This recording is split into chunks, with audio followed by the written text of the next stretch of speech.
ज्यांना इतिहास माहित नसतो ते असे तोंडावर आपटतात. हे सगळे तोंडावर आपटले काल RSS मध्ये. मग आता दिशाहीन झालेला औरंगजेब आता दिशेवर आणायचा आहे. दिशा चालली 5 वर्षापासून एकच आपलं पीठ मळायचं काम चालू आहे. हातात काहीच लागत नाही, पीठ पण लागत नाही आणि पीठ चिटकत पण नाही हाताला. चिवडत ठेवायचं काहीतरी. आपण विधानसभेच्या अधिवेशनामध्ये महाराष्ट्राच्या प्रश्नासाठी येतो. महाराष्ट्राच्या विविध प्रश्नांवरती सरकारकडनं उत्तर मागण्यासाठी येतो.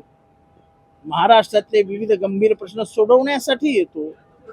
ही एक सामाजिक जबाबदारी आपल्यावरती, राजकीय जबाबदारी आपल्यावर जनतेने सोपवली आहे आणि त्याच्यासाठी सत्ताधाऱ्यांनी विरोधी पक्ष स्थापन झाले आहेत.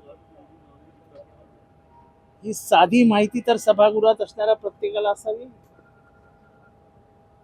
असे कुठले तरी विषय काढून अख्खा अधिवेशन उधळत ठेवायचं हे महाराष्ट्राच्या हिताचं आहे का? हा साधा प्रश्न आहे. कोर्टात आहे प्रकरण, 5 वर्ष झाली, काय मिळालं का तुम्हाला? एखाद्या माणसाच्या आयुष्याशी किती खेळायचं देखील एक प्रश्न आहे. आणि मला वाटतं सुधीर मुनगंटीवारांनी योग्य उत्तर दिलं. सुईभरी पुरावा नाही, त्यामुळे आम्ही काही बोलतच नाही. आमच्या वतीने सुधीर मुनगंटीवार सगळेच बोलत. पण एकंदरीतच राजकीय परिस्थिती बघता ताळमेळ नसलेलं सरकार हे काहीतरी बहाणे शोधतायत तोंड लपवायला आणि मग विविध पडदे घेऊन समोर येत आहेत. काल औरंगजेबाचा पडदा लॉक झाला. आता दिशाहीन झालेलं सरकार दिशाच्या मागे लागलंय. त्याच्यानेही काही होणार नाही. पण दुसरीकडे संजय गायकवाड यांनी देखील हीच भूमिका मांडली की 2 वेळा SIT चौकशी झाली, त्यात काही सापडलं नाही, आता काय सापडणार? पुरावे होते तर त्यावेळी का नाही दिले, हा प्रश्न त्यांनी उपस्थित केलेला आहे. आणि असं आहे की प्रत्येकाच्या मनात प्रश्न आहे. प्रत्येकाच्या मनात प्रश्न आहे की SIT स्थापन होऊन सगळं झाल्यानंतर तुम्ही परत खणून काढता म्हणजे तुमचे हेतू स्पष्ट होतात ना. त्याच्यातनं हेतू स्पष्ट होतात. म्हणून ह्याच्यावर जे बोलले सुधीर मुनगंटीवार ते योग्य बोलले की सुई भरही पुरावा उपलब्ध नाही. संजय गायकवाड जे बोलले ते योग्य बोलले. आणि आमचे प्रतिनिधी नाही, सत्ताधारी पक्षातले बोलतायत ना. प्रशांत कोरटकर, राहुल सोलापूरकर, नाही त्यांच्याबद्दल काय बोलू नका बाबा. सोलापूरकर आणि कोरटकर, अरे बाबा नातेवाईक आहेत त्यांच्याबद्दल काय बोलू नका. कोलटकरचा कोल्हापूर अहो काहीच बोलू नका. त्यांना कोर्टाने, सुप्रीम कोर्टाने जरी त्यांचा जामीन नाकारला तरी त्यांची जामीनदारी ते आतमध्ये बसलेत ना. शिवरायांच्या इतिहासाची कुठे आम्हाला पडली आहे? कारण का शिवरायांची बदनामी करणाऱ्यांचे वारसदारच आतमध्ये काही जण बसलेले आहेत. कृष्णा केशव त्या कृष्णा भास्कर कृष्णा काय तो कुलकर्णी, त्याचे वारसदार आहेत ना आमच्याकडे. संभाजी राजेंशी गद्दारी करणाऱ्यांचे वारसदार आहेत ना आमच्याकडे.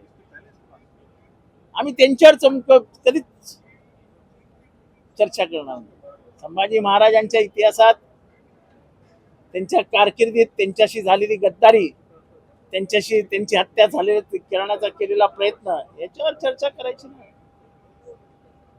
पण ज्या शौर्याने आम्ही त्या औरंगजेबाला या मातीत गाडला त्याला मात्र काढून फेकायची गोष्ट करायची. कारण का आम्हाला संभाजी महाराज, ताराबाई आणि शिवाजी महाराजांचा इतिहासच पुसायचा.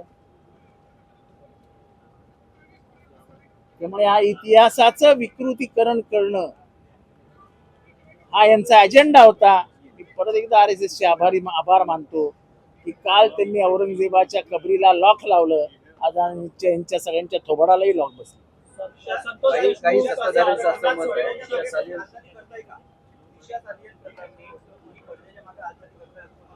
कोणी पडद्याच्या मागे करू दे, नाही तर पडद्याच्या पुढे करू दे.